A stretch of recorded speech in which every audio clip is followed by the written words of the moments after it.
in 6 days. The sun's setting over some nameless Texas town, and you stumble into the only place with light and warmth, a frontier saloon. But here's what Hollywood never shows you. These weren't just whiskey bars. They were the original 24-hour diners of the American West, serving meals so unusual, so ingenious, and so downright bizarre that modern food historians are just now piecing together what cowboys actually ate. Today, we're uncovering 10 forgotten frontier meals that fed the wildest, hungriest, and most desperate men in American history. Some will make you hungry. Others might make you question everything you thought you knew about survival cooking.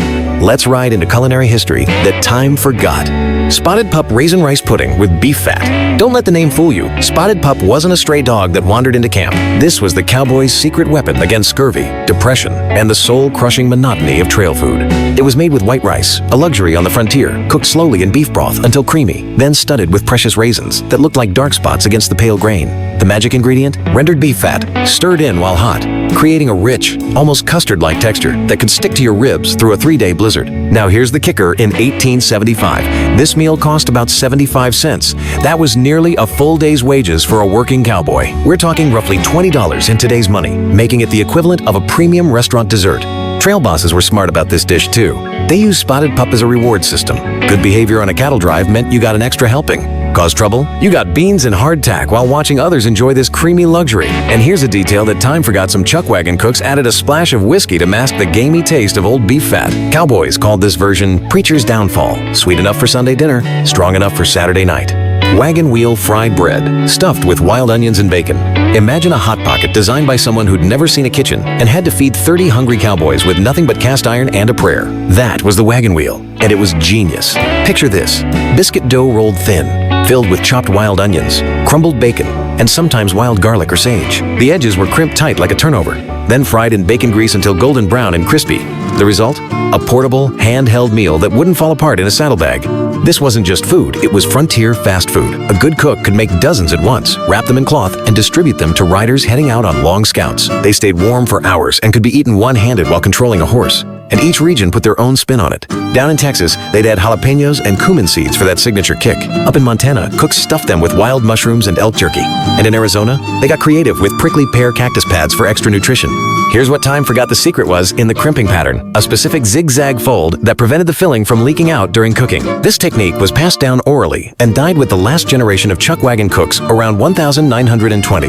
Thunder and lightning molasses cake with coffee gravy. When cowboys got homesick for their mother's cooking but were 500 miles from the nearest proper kitchen, they invented thunder and lightning, a dessert so rich it could substitute for a full meal, and so caffeinated it could keep you alert through a midnight cattle watch. The base was a dense molasses cake, more like a sweet cornbread, baked in Dutch ovens buried in coals. The molasses provided not just sweetness, but essential iron, crucial for men who lived on a diet dangerously low in vegetables.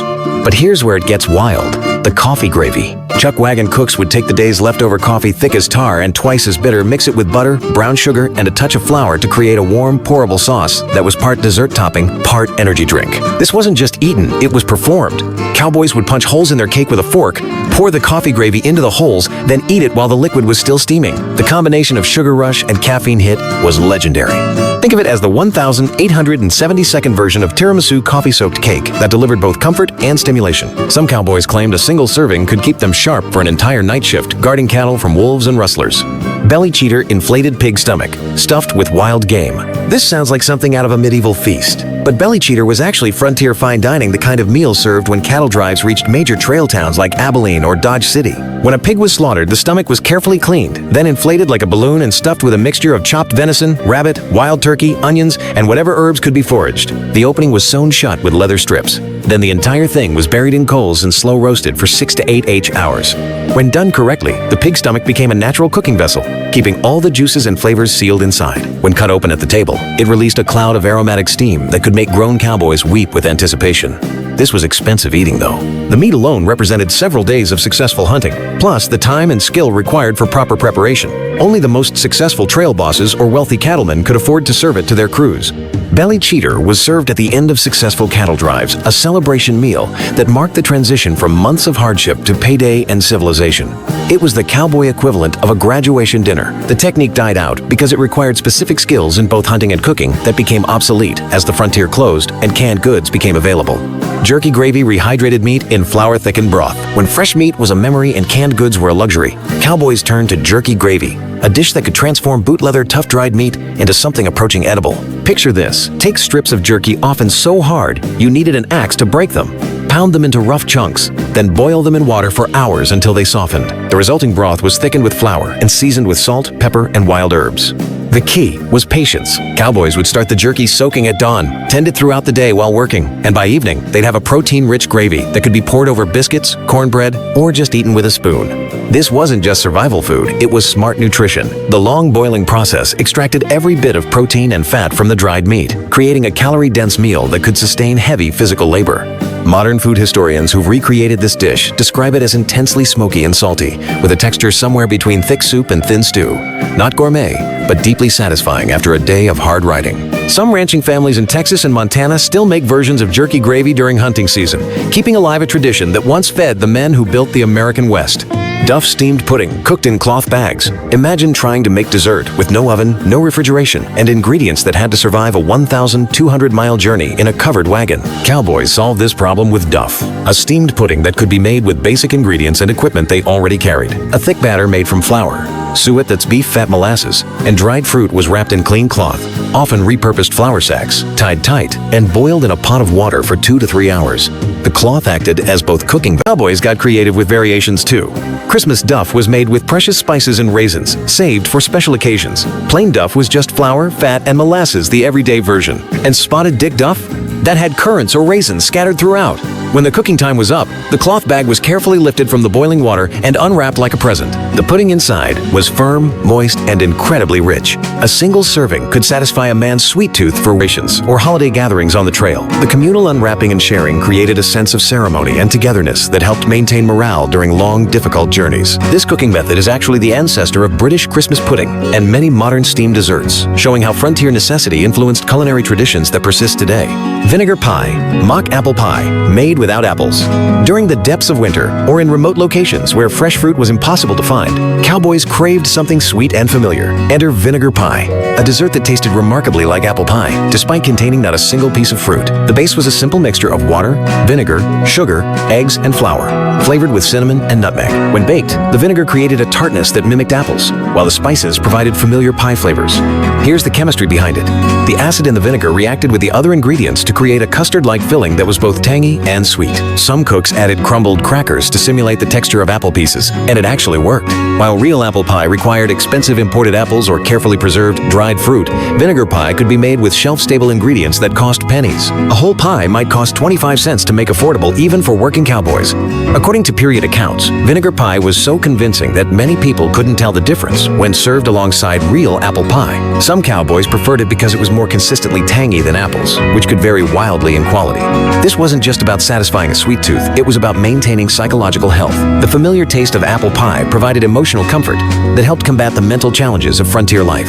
Prospectors' pancakes, sourdough flapjacks with gold dust seasoning. In the mining camps of California, Colorado, and Alaska, regular cowboys mixed with prospectors, creating a unique food culture. The most legendary dish? Pancakes literally sprinkled with gold dust, not as a luxury, but as a practical source of minerals. The base was traditional sourdough starter pancakes, but made with water instead of milk, which was unavailable, and cooked in bacon grease until crispy on the outside and fluffy inside. Here's the part that sounds like legend, but is absolutely true. Prospectors would shake their gold pans over their breakfast, adding literal gold dust to their pancakes. The reasoning? Gold contains trace minerals that miners believed prevented scurvy and other deficiency diseases. Ironically, in successful mining camps, gold dust was more common than actual money. Prospectors used it to pay for meals, drinks, and supplies. A stack of gold-dusted pancakes might cost a pinch of gold worth about $2, roughly $60 in today's money. Modern science tells us that ingesting small amounts of gold is actually harmless. It passes through the body unchanged. So these miners weren't poisoning themselves, just eating very expensive breakfast. Being able to afford gold-dusted pancakes was a sign you were striking it rich. It was frontier conspicuous consumption, a way to show you'd made it without saying a word. Rattlesnake and eggs, the ultimate frontier protein. When you're hungry enough, everything starts looking like dinner. Cowboys in the Southwest discovered that rattlesnakes weren't just dangerous obstacles, they were actually excellent eating, with meat that tasted like a cross between chicken and fish. Cowboys developed techniques for safely capturing and killing rattlesnakes, using long sticks and quick reflexes. The key was decapitating the snake quickly to prevent the venom glands from contaminating the meat. The snake was skinned, the hide was often kept for leather goods cleaned, and cut into sections. It was then fried with scrambled eggs, creating a high-protein meal that could sustain a cowboy through the most demanding work. Period accounts describe rattlesnake as surprisingly tender and flavorful, mild, slightly sweet, with a texture similar to fish, but meatier. The eggs helped balance the unusual protein and made the meal more familiar and comforting. Rattlesnakes were abundant in many areas where traditional game was scarce.